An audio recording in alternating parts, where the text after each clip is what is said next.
Yeah, well, thanks for making some time, man. I appreciate it. All the kids are in bed or settled down? No. The earliest one, the one who was supposed to be about half an hour ago, just gave me a kiss. The other two, I don't know. I don't even know anymore. And sorry, we would have gotten back to you and actually doing this yesterday. I just got out of an event, so it's just like run home. Today's been one of those running days. Yeah. And after this, I've got to call. So. Well, there you go. Well, it's good. It's honestly like just business coming back after COVID. It's like, oh, thank you. You're starting to feel it? Okay. Yeah. Yeah. So there's no more masks in Belgium anymore, like hospitals and public transportation, but everything else is down. So in-person events have started. I was just facilitating a leadership thing, and it's like, oh, it feels a little normal. Yeah. I know. I was just saying that the other day that I'm craving doing some type of an in-person event again, but it's still so locked down here for us. Yeah. And hence, actually, right before we hopped on here, I was just researching schools that my wife can go visit in Costa Rica when she leaves. She leaves tomorrow, actually, for 3.5 weeks. And yeah, there's 0 mandates down there. Free to roam.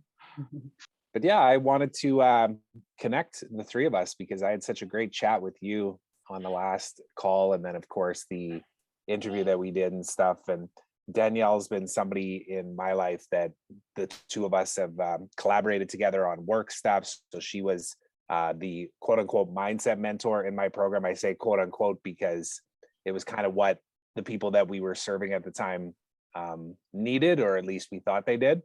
Mm-hmm. And I've witnessed her evolution over the last couple of years as well as she stepped into, going beyond just the mindset components and really the spiritual side of things. And she's been a guide for me, somebody that supported me through the last like 4 or 5 months. And there's a lot of things going on in this head. And you and I talked about them on the podcast, even many of those topics, right? Including educating kids. And that was one of the things that I was really inspired by your vision in what you've created and what you're continuing to evolve. And you can see it on the wall there. We've both got our values front and center, and they're very much aligned for sure. So yeah, there's no agenda to the conversation aside from just an introduction. I wanted you guys to meet because I just think you're a pretty incredible person, and Danielle's a pretty special person in my life too. So let's chat. Take it from there.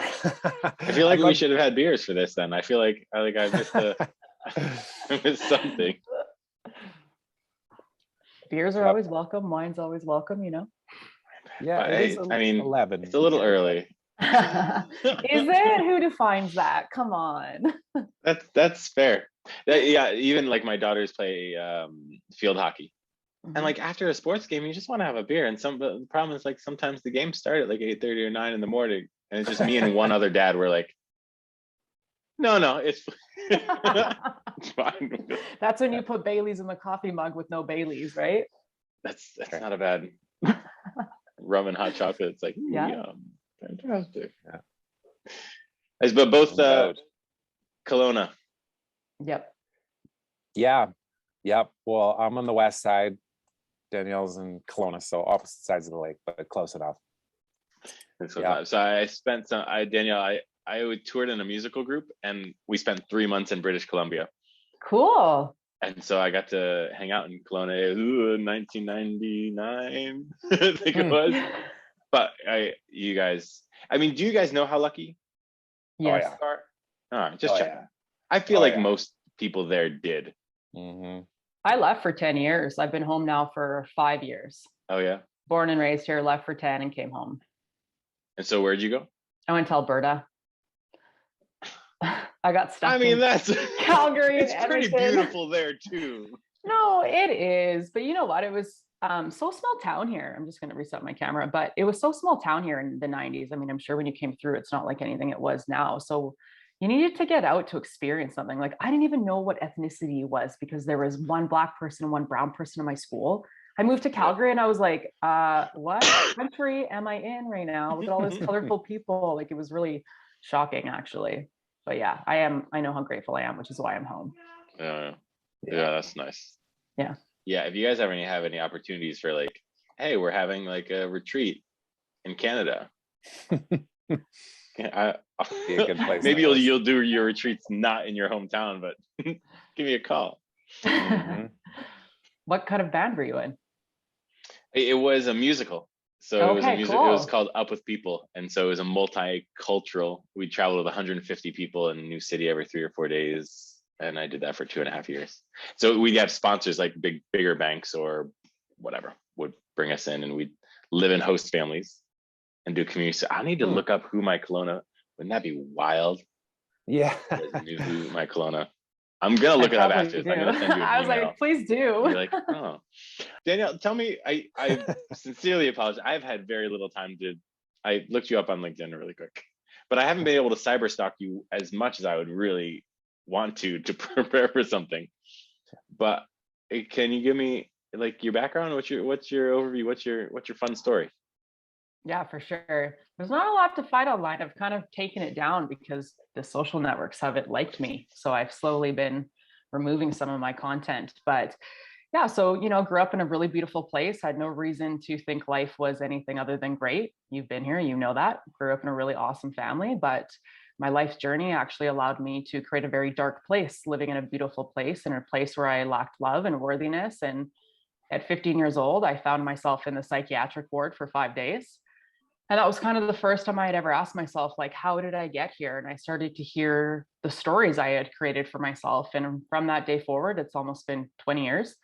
And I went on an obsessive journey silently because of shame around back in the day. That wasn't a thing that people talked about, to learn about personal development. And I worked in the corporate world. Actually, at 19, I had a blog when the internet was a thing about inspiring people, because I was really like, I understood this other aspect to us, mindset wise and spiritually, and there was this internal world of us, and everyone told me I couldn't do it. So I worked in the corporate world for 10 years and had awesome jobs, made a lot of money, and was like, this isn't bringing me happiness, this isn't fulfilling me. Partway in that, I found myself in Buddhist monks and started studying with Buddhist monks to really understand the attachment to thought and the ego and the subconscious and the conscious aspect.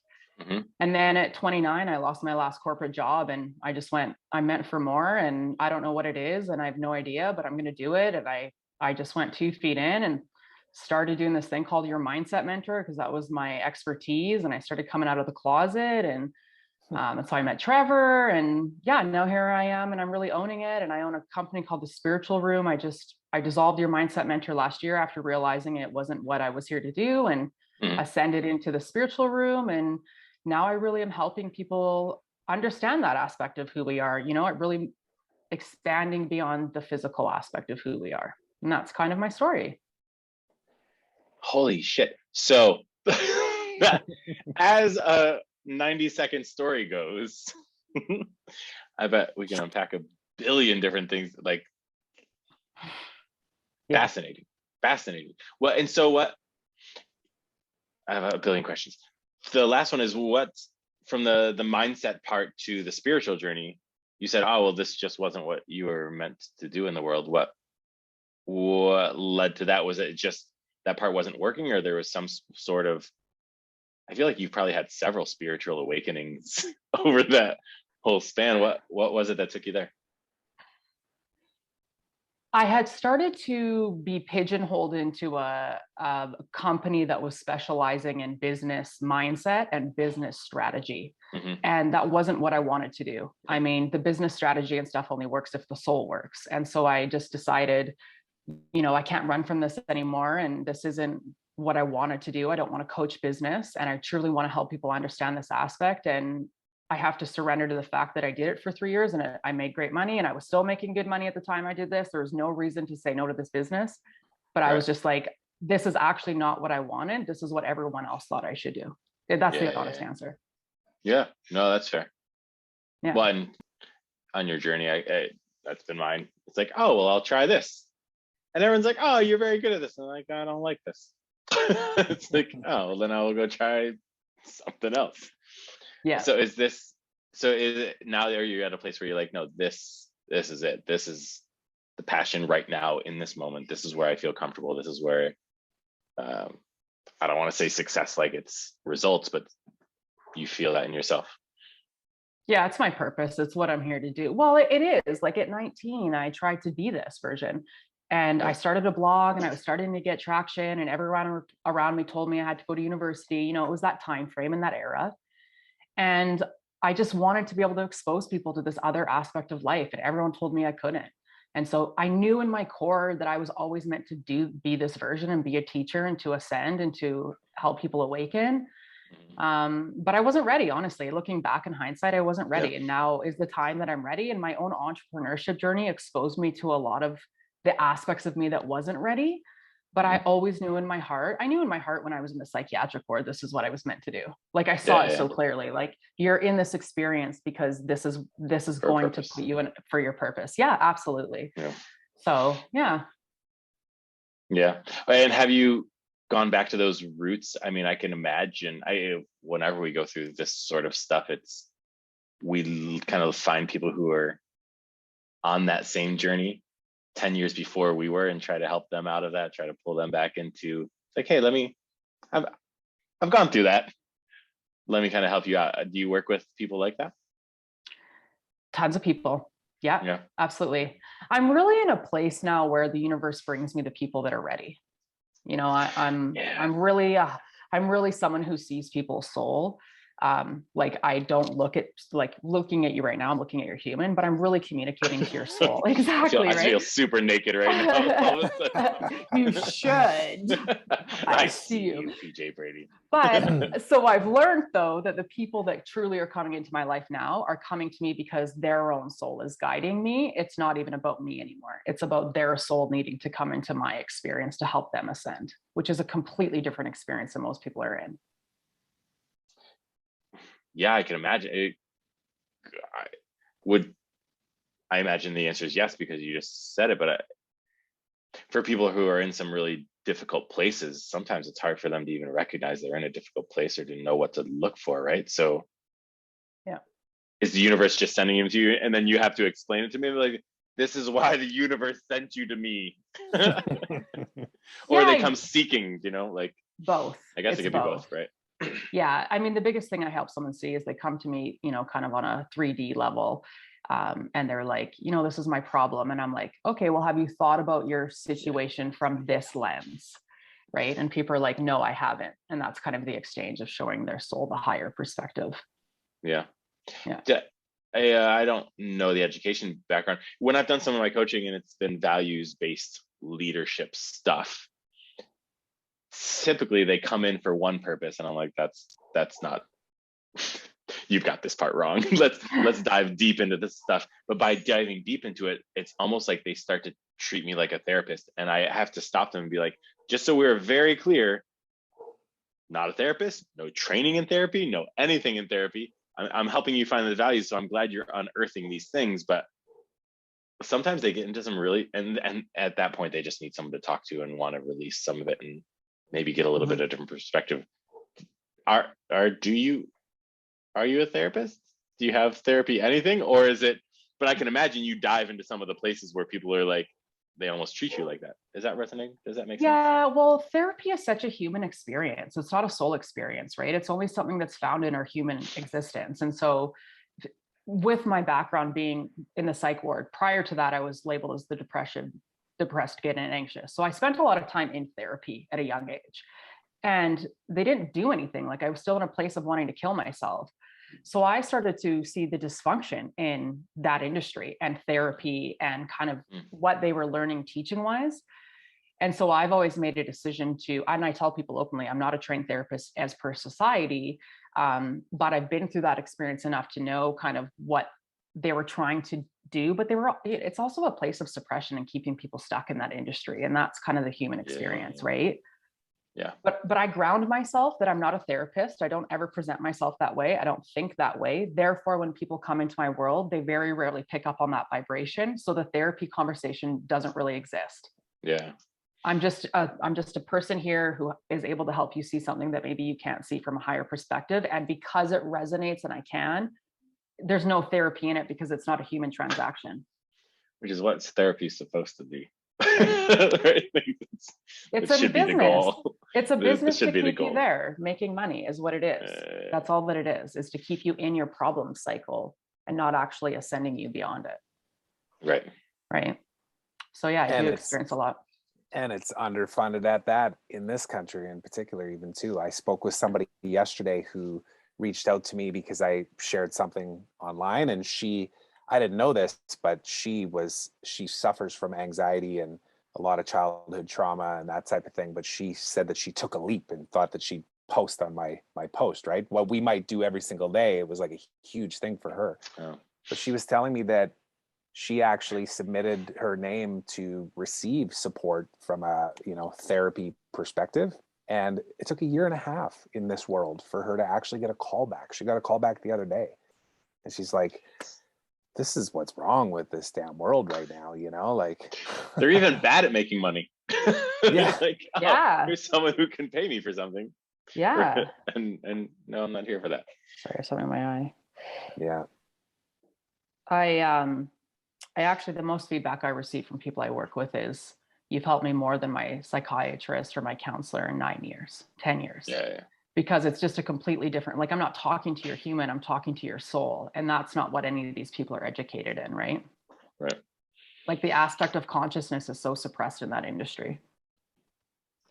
And did you pick up most of this from, I don't want to say I don't know enough about Buddhism to say it, but from, I guess, just exploring the spiritual world? Is it just, I guess, where'd the knowledge come from? If I can ask that, Yeah, I mean, I didn't have television growing up, so I didn't have that behavior when I moved into my 20s. So I spent a lot of time reading books. I spent a lot of time asking questions, reading blogs. And what happens when you start to look into these other aspects of information, as you start to retain the information, you actually kind of find yourself unlocking higher aspects of that information to naturally kind of channel towards you.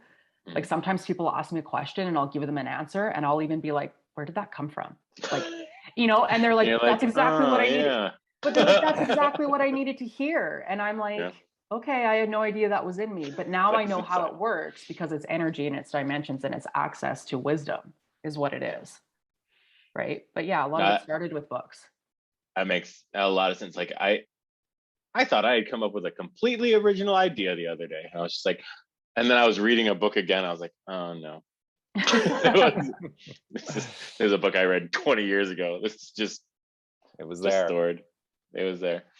Well, that was even a lot of the brave, smart, kind stuff that in my mind, when I first started it with the girls, it was, oh, well, let me teach you what the word beautiful is, and let's come up with some definitions. And it's all around courage, critical thought, and kindness, and all this. And then I started noticing it in all of these different places and throughout different authors, throughout different movies, throughout different stories, throughout religion, throughout everything. And I was like, well, that wasn't original at all, Brady. This is actually something that it's present in so many places, but subconsciously it came out when I started describing beautiful for my girls. And that's the kind of uniqueness, is that no one in my mind had ever put all of those things together in leadership and raising kids.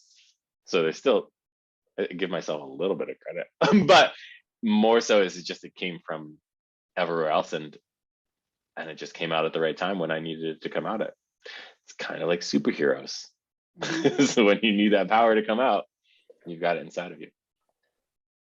It's interesting to hear you talk about it, because everything is borrowed information, and it's not even borrowed. Everything is ascended information. There isn't any new information in our world.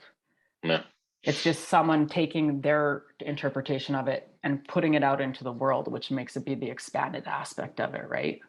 Yeah, and I think what helps me in it is I made the connection with no other human help. Mm-hmm.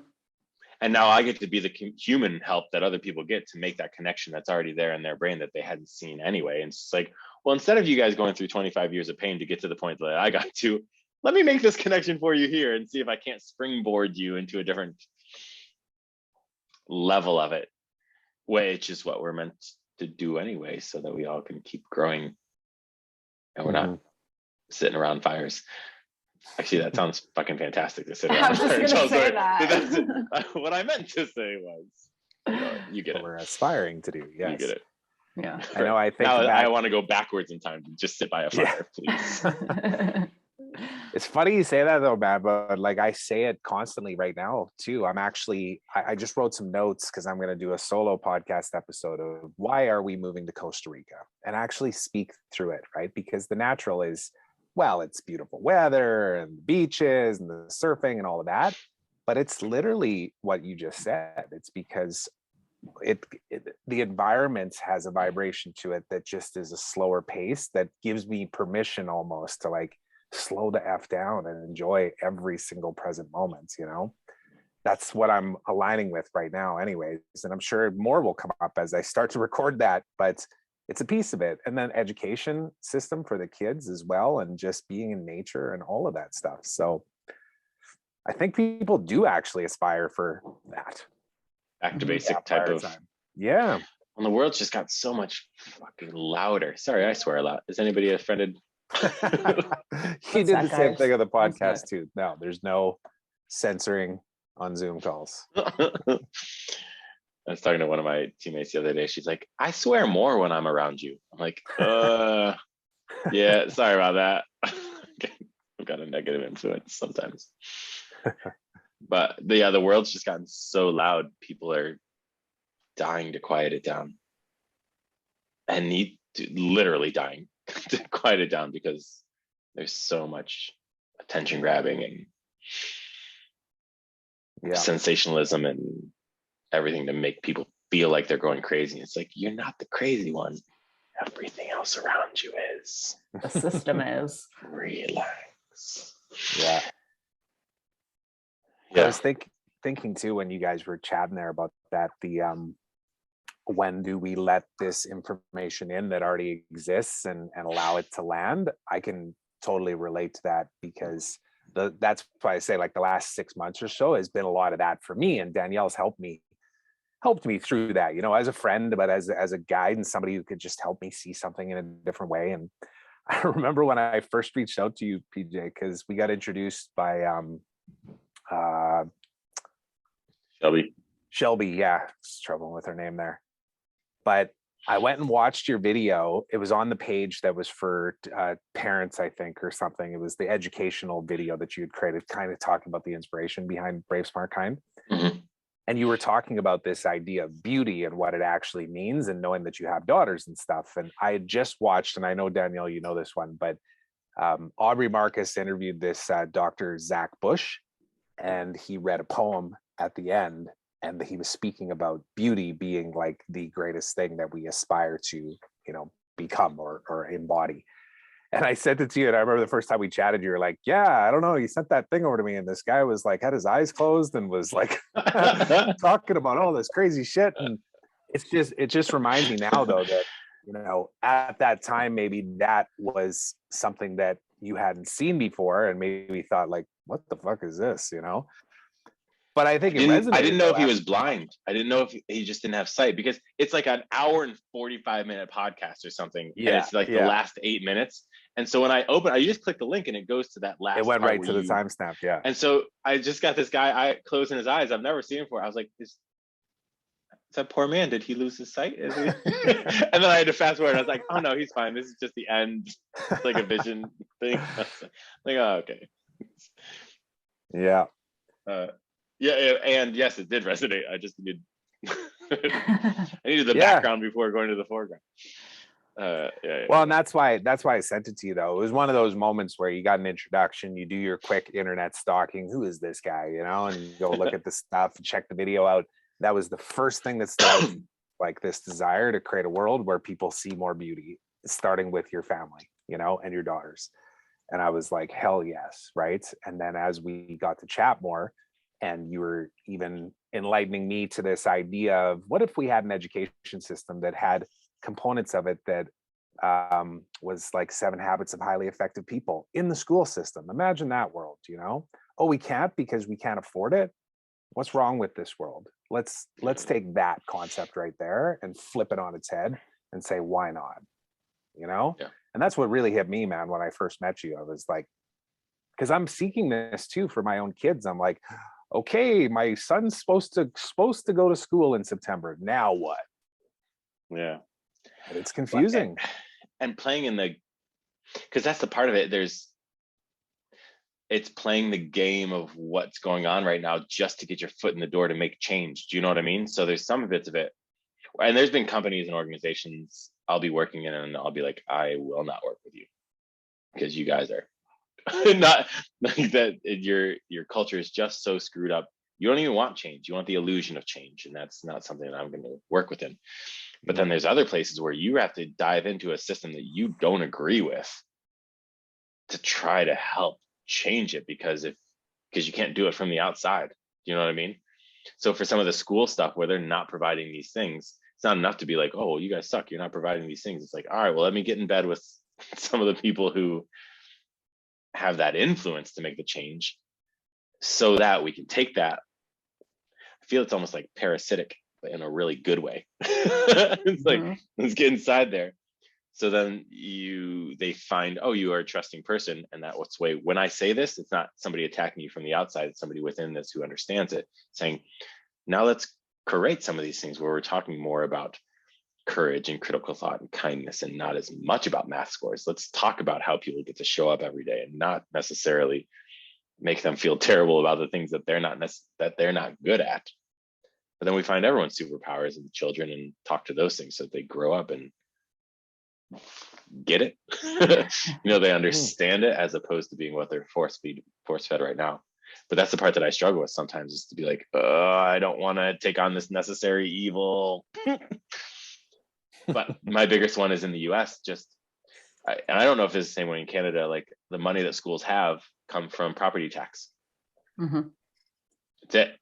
That's the funding a school gets. So if you live in a place with beautiful land, expensive houses, people with a lot of money that pay higher property tax, you have a great school.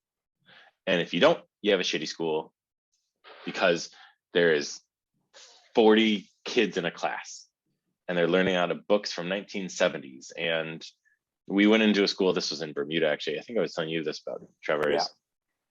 The kids were literally jumping in and out of the classrooms through the windows. And the teachers in the corner being like, I just need to focus on the kids who are here. Like, let me affect these kids who are right here. And there's just too much going on. So we need to figure out a way to change that. So a lot of the stuff that we're trying to do with the school stuff that we do with Brace My Kind, it's like, yeah, find me a corporate that's going to pay me money and I'll go do the schools for free. Give me an inner city. I will go happy to do things with the teachers or the parents or the kids or whatever. And you need to get some people in there to say, hey, here's where we're able to throw resources at it. Because if not, it's very hard to get it. So that's our funding model right now, where it's like, we will find any funding model that gives us the ability to give it to the people for free who need it and can afford it. And that's where the Stephen Covey stuff is kind of turning me off. It's just the schools are like, we can't afford this. And they're like, all right, sorry, we won't do it. Mm-hmm. It's like, oh, aren't those the ones that you have to be in? That you have to be in to affect that change. No, this is an interesting conversation, because up here in Canada, locally here in Kelowna, I mean, most of our schools in Canada are equal. There's not a lot, unless you're on the Indian reserves, that aren't equal. But when I moved home for 5 years ago now, I had a teacher reach out to me at the beginning of doing this that had just got a yoga program into our high school. And it was the only school that would take it. And she fought for years for the yoga program. And she had me come in and speak, and I was chatting with her and stuff. And she was saying how there was actually an underground movement for about 7 years. People have been trying to get meditation into our school district here. And they still are fighting to bring it in, and they will not let it come into our education systems. No. And you know what it is? It's because it's like you said, it's from the inside. The people that are making the decisions won't even take the time to see the value of it in their own life. And it's so bound to religion that they won't even accept it in. They won't even accept it in because they feel like the backlash from the parents isn't worth it from a religious standpoint. And they're still fighting to bring it in. And it's just completely stalled. That's insane. I'm glad to hear that, because there's part of it, because a huge debate obviously in all schools, I guess, especially in the south of the US, is separation of church and state and all that sort of stuff. But then any problem that's going on in society, it's like, oh, well, it's because you took religion out of schools. It's like, No, it's not. But there is an argument to be said. The good part that religion is supposed to be, the Jesus Christ part of it is teach morality, teach kindness, all of this. And yeah, there are parts of it where it's like, hey, you took some morality out of those. The educators aren't even allowed to talk about that stuff anymore. It's SAT scores, it's standardized testing, it's all this kind of stuff. You don't have to have religion in schools to teach morality. You need morality, you need ethics, you need those types of conversations. You need meditation to get someone's mind focused. It's just fucking focus. It has nothing to do with anything else. Like, it's teach people how to breathe. Yeah. Please, you know? Well, and Buddhism at the core of it isn't religion. You know, when you read any true Buddhist text, it's not a religion. Is there a religion aspect to it in the East? Yeah, for sure. In the West too, but it's not. But they won't even explore that aspect of it. It's like, no, it's a religion. It's like, but it's not. Look at this other side. And they're like, no. You know, it's crazy. Yeah. That's the system, though. That's the system. And that's why a lot of the stuff that we talk about, talk with my girls and talk about with teachers, talk about with schools and parents and things like that, is it's got spiritual aspects to it, but zero organization or organized religion, anything to it. But I just can't make the connection, even though it's already there in my brain, because then they're going to get offended to be like, oh no, I've got that in religion. What we really need is God in the house. The power, if you can take away the power dynamics of it. It's shifting though. It's shifting. The frequencies are shifting. There's going to be an opportunity coming up, which is why all of us have to keep pushing forward with all this, right? Yeah. I mean, Facebook at the beginning, 4.5 years ago, took my Facebook page down and I still don't have access to it to the public because they told me they couldn't validate my business model of consciousness because I was sharing about consciousness and they wanted to suppress and censor it. I don't even understand that statement. I don't either. And I fought forever. Consciousness. I fought forever, but it was because it wasn't what the system was teaching. It was teaching you your soul. It was teaching you this other aspect. And they're like, we can't validate it. I'm like, this is retarded. But like even platforms are censoring it. That's no different than our education systems. So obviously the answer is move to Costa Rica. I think we all know the answer. My answer is to fly around the world under my paraglider. Trevor's is to go to Costa Rica. Yeah, Danielle's just going to come visit from time to time or fly over or whatever. Yeah.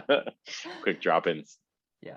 Here's a thought though that just came to mind as you guys were talking through that. So on the educator's side of things, obviously the money side, if corporations are paying for the investment to get this into the schools and into the school system, sure, that's one way to approach it. What about taking the approach of, and I referenced this when we talked before, like my sister's a 23, 24-year teacher with an MBA, and she's now a principal in a school. And she's a good person and she's an exceptional teacher and she does the best that she can in the confines that she's in. And she would love to bring what you're talking into the school system, but there's red tape, there's all kinds of stuff, right? But what if you focused on actually, and I'll use the word that we said, infecting the teachers, like literally, and treating it that way, like focus on serving and supporting the teachers, knowing that their influence actually will bring it into the ecosystem of the school system. I think about this whole COVID situation even too, and the fact that it's a virus and this virus is not here to kill us. It's here to actually help us upgrade. It's the same thing with education in the teachers. The teachers can almost be the people that are inside the system doing some of that infection in the school systems. Do you know what I mean? Oh, spying. Yeah. No. And that's the beauty that teachers have found in it so far, because for any program people try to get into a school, there is so much red tape. They're like, oh, what's the documentation? What's the data say? What's it? Blah, blah, blah, blah, blah. The teachers who have picked this up, and I didn't even present it to them. I was doing leadership stuff and I was doing parenting stuff and I was just putting it out into the Facebook Live places. And it was a teacher who contacted me and then said, I love this Very Smart Kind stuff you're doing. I've put it in my classroom. It's working great. Thank you. And I was like, tell me more. What are you doing?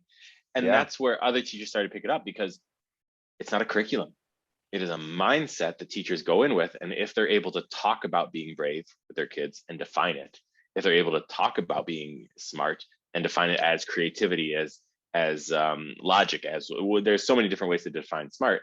And if they're able to talk about just being kind, they don't need approval at all from anyone. All they need to do is reshift everything that they're doing in their current curriculum and their different programs right now. And during their story time, mention bravery. And when they send notes home to school, mention how smart their kid is because they did X, Y, and Z. And if we just start to use those language between parents, there's zero red tape. And so from that, it's us, I want it to be free to any teacher, because teachers shouldn't have to pay for anything on their own. And I know that they do. And I think it's preposterous. Anyway. Oh yeah. I want it to be free to teachers. No, just we will do these sessions as often as we can, as free as we can. And right now, that's the business model is still, and it's working so far, is companies pay for the leadership aspect. The message doesn't change at all. Exactly what it takes to be a leader is exactly what it takes to be a parent, which is exactly what it takes to be a teacher. Yeah. Believe it, they just pay me more money for it. But it's that, and it's getting products out there, because I know parents can pay. Parents are happy to pay for toys and games and any sort of that stuff, to then let's find money there. So then what we can do is afford to get a bunch of teachers trained up in it, get some volunteers trained up, do some on-site stuff, whatever it is. So, but I would never take the nonprofit business model, because I've been part of 2 nonprofits that have folded because they relied on the generosity of others. And as soon as the economies hit tough, that's the first funding that goes away. And so it's not going to be that. But sorry, I got sidetracked a little. The point of that is to try to get into the teachers' mind, say, no, this helps you with your kids, just like it helps parents with their kids. And once the teachers and the parents start speaking the same language about the children, and maybe we can start to work on that, the emotional sides of things, whereas really where people succeed or fail, as opposed to the scholastic side of things that no one does shit with anyway. Like, I don't remember the 19th president of America. I don't even remember why A squared plus B squared equals C squared is even important.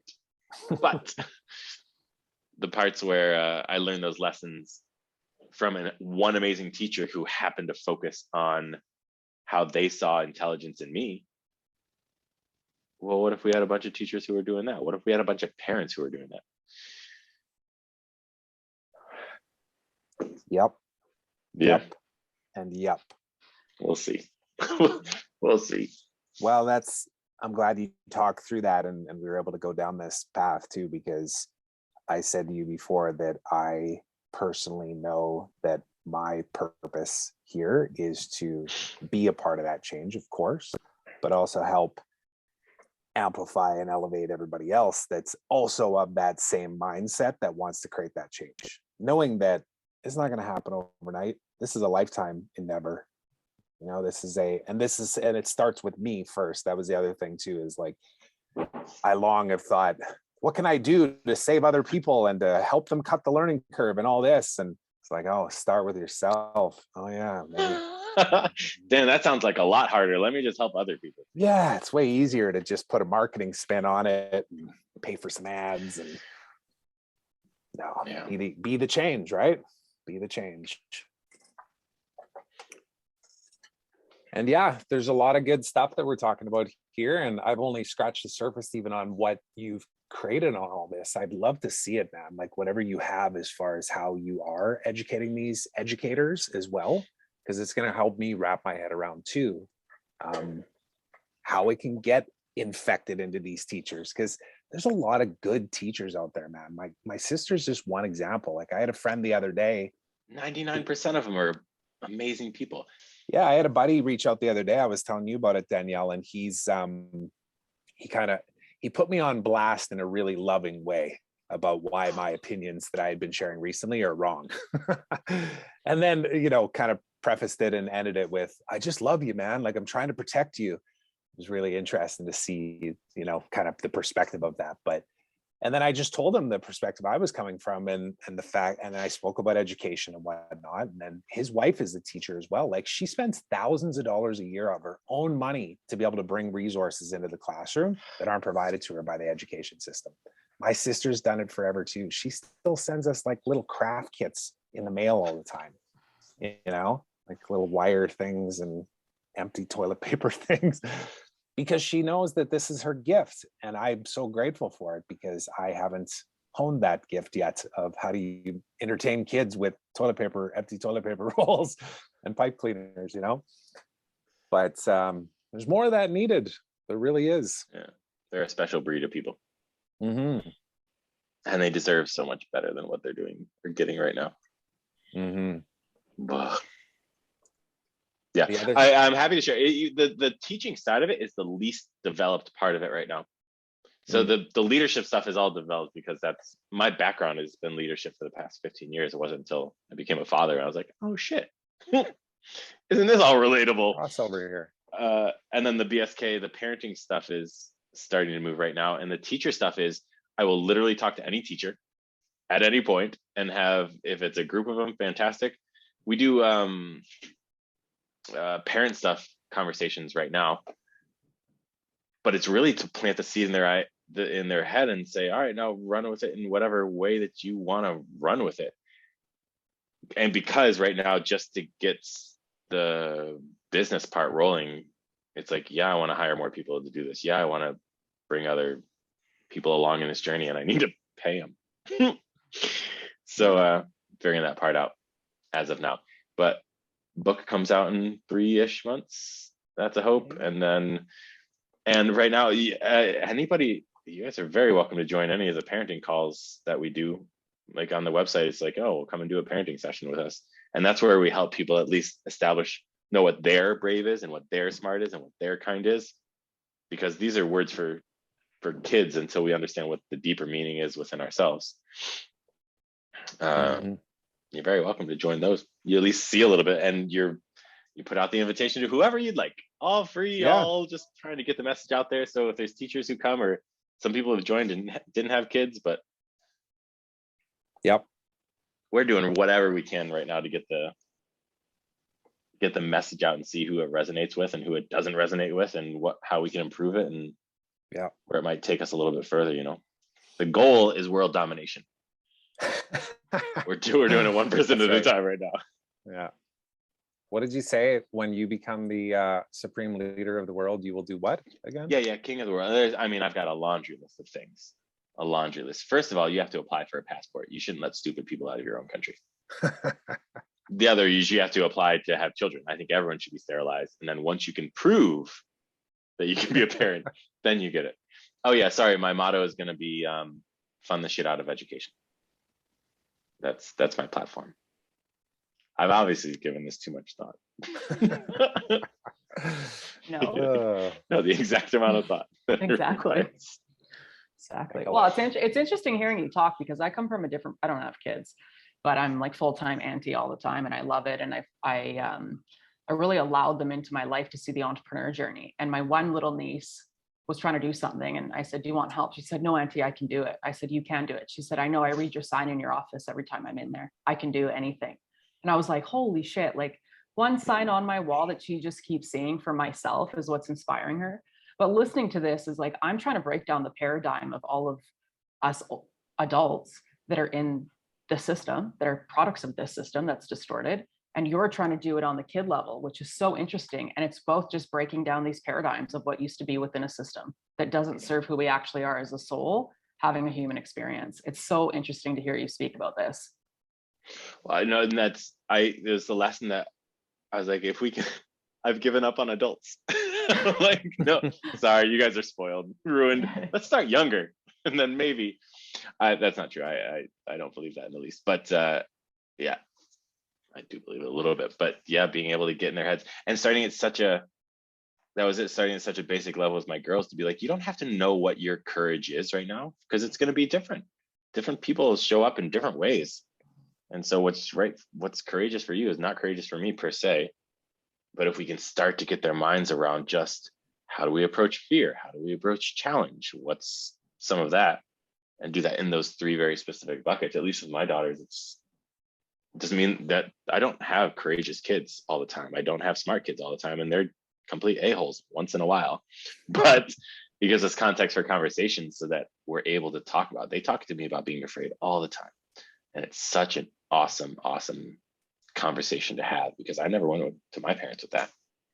So we start to frame it, start to develop language around it. We start to develop habits around it. Well, then when they get older and they need that courage, it's a tool in their box, right?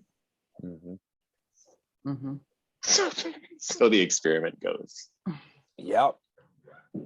Well, even hearing you use dialogue of beautiful, I think back to my journey. You know, I was in such a distorted, dark place, and I was in a psych ward.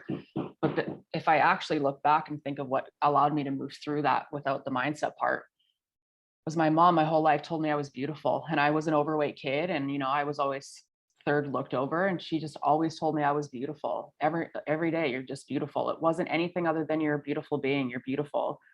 And like still to this day, when I go through challenges, I'm like, no, I'm a beautiful person. I'm a beautiful being. And like just hearing you say that earlier totally like resonated with me. I was like, man, that's going to do more benefit than you know, because beautiful is such an undistorted vibration in our reality. But if you can anchor that in, it's like game changer. Yeah. And thank you. And I stumbled on it, but it like been around women. My mom and my sister were the ones who raised me more than my dad, and I was like, if I can get them to that point where they can just say that, it's like, no, I am beautiful. God, how much does the world need that? Not just for little girls, little boys, older boys, older girls. Yeah. Non-gender identifying anybody needs to feel beautiful and confident and all those types of things. So cool. I don't know. Trying to figure out the puzzle. We all are. Right? I think this piece fits here. Trevor, what do you think? Nope, that one doesn't fit there today. Let's try a different puzzle piece. I've been jamming this puzzle piece in the same place for 20 years. Why isn't it fitting? Why am I so mad about that? Yeah. Well, I think that's the beautiful part about no agenda phone calls that just allow for some unlocks maybe to happen along the way. Because I know I had one in particular, which is please do send me the information about what you're doing in educating parents and teachers, and let me be a part of it and share it. And then we'll just let it percolate from there. You know, like I'm going to have ideas. I'm going to get inspired by something. There's no doubt. Danielle, we have to be careful, because the next thing he's going to say is like, can we have this exact same conversation on a podcast and recreate it? I've already been on his podcast twice. He always does that to me. And I'm sure I have like, another Trevor one recorded the first time. I think it is recorded. Thank God. This one is recorded. A podcast episode. It totally could. With you, by the way. The first time that we talked, I actually thought about just turning it into a podcast episode, and then we did book another call. But that's how I work with clients even too, though, is I used to do it where I would like say, hey, we're going to do an interview this Friday, and these are the questions we're going to ask. And they'd show up and it'd just be awkward and weird. And instead, I just started asking them the questions in meetings, and then their authentic truth would come out. And they would still maybe be at points where they weren't ready to share what they were actually saying, you know, off the record, but it was the truth, and it was their authentic truth. And the ones that step into actually saying, yeah, fuck it, let's publish that. Breakthrough, like it just happens nonstop. So yeah, if you guys are game for it, I'll edit up pieces of this and stuff probably, but seriously, I would turn in this into a podcast episode. It's a good conversation that people need to hear. Let me do it. I'm gonna do it. Granted. He's like, I'm gonna do it anyway. Yeah, I'll go chop it up first and I'll send it to you guys. You let me know what you think. So yeah, and please do send me information about what you're doing with the you know, just the open calls that you're doing with teachers and whatnot. And then Danielle and I have been having conversations like this with about a dozen people or so over the last couple of months. And our plan is to get all of those people into a room. And the first call that we're doing is actually next Tuesday. And unfortunately, based on what you told us earlier, it might not be at a great time for you, because it's at 4:30 your time, I believe. It's at 7:30 a.m. our time on Tuesday. But if you could make time for it and could be there, we would love to have you join us, man. Like these other people that we've talked to as well, just similar kind of vibe, you know? Let me check with my wife's schedule. If she can take the girls and pick them up from school and do all those things, great. If not, that is like right at the time that they all do their activities. So yeah. Okay. I'll be on the camera and you'll just see me like walking along. Be like, good point. Sorry. I'm optimistic your wife is available for you to have the time. I'm throwing it out there. Yeah. We'll see if the universe is like yes, or if the universe is like no. Exactly. Inaccurate. Yeah. But I sincerely appreciate the invitation into this. And Danielle, it's an absolute pleasure. Yeah, likewise. I've been grateful for this conversation today. Same here. I'm going to try to stalk you a little bit more if that's cool. I'd love to. Go right ahead. I'm in a transition right now, but go ahead and stalk away whatever you can find. I'll share with you as I start rolling more of my stuff out here at the end of this month, actually. Good. I'd love to see it. Yeah, cool. But yeah, pass along that information for the stuff you're doing with the teachers, because I also have a sister that's a teacher that I think her education system is open to this kind of stuff. She's in northern BC. And I would love to expose her to this for sure. I will. And thank you. All right. Well, okay, cool. We'll do all of our follow-ups and we'll talk to you again soon. All right, guys. Have a good day. Enjoy your beer. Day, yes. Yeah, you too. See you Enjoy your evening. Bye, guys. Yeah. Thanks so much for listening to this episode of the Trevor Turnbull Show. I hope you enjoyed it. And if you did, please consider subscribing on my YouTube channel and on your favorite podcast platform, and leave me a review. I'd love to hear from you. Now, until next time, remember, today is a beautiful day of opportunity. Trust that you're exactly where you're supposed to be right now. So be grateful, be curious, and be brave.